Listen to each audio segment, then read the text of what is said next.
Hi అందరికీ praise lord. ఇదిగో మనుషులను బట్టి వచ్చిన గాయాన్ని బట్టి, మనుషులు నీకు చేసిన ఆ నష్టాన్ని బట్టి, మనుషుల ద్వారా వచ్చే నీకు అవమానములు బట్టి, ఇదిగో ఎవరైతే నా వాళ్ళు అనుకున్నావో వాళ్ళ నుంచే కదా నీకు వచ్చింది ఇప్పుడు తెగుళ్ళు.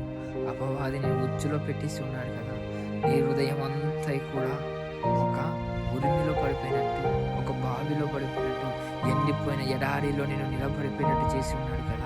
అపవాది వేసిన ఉచ్చుల నుండి నువ్వు ఎవరి కొరకు సహాయం కొరకు వెతుకుచున్నావు, ఎవరు సహాయం కొరకు అయితే నువ్వు వెతుకుచున్నావో ఈ మనుషుల నుంచి సహాయం ఏమాత్రం కూడా నీకు ఉపయోగపడదు. మనుషుల నుంచి వచ్చే ఆనందం ఏమాత్రం నీకు ఉపయోగపడదు. ఇదిగో దావీదు అంటున్నాడు, నా రాజా, నా దేవా, నా అర్థధ్వానిని ఆలకించండి ప్రభువా, నేను చేసే ప్రార్థన ఆలకించండి. నిన్నే నేను ప్రార్థన చేయించున్నాను, నిన్నే అడుగుతున్నాను, నాకు కావలసిన నాకు ఈ రక్షణ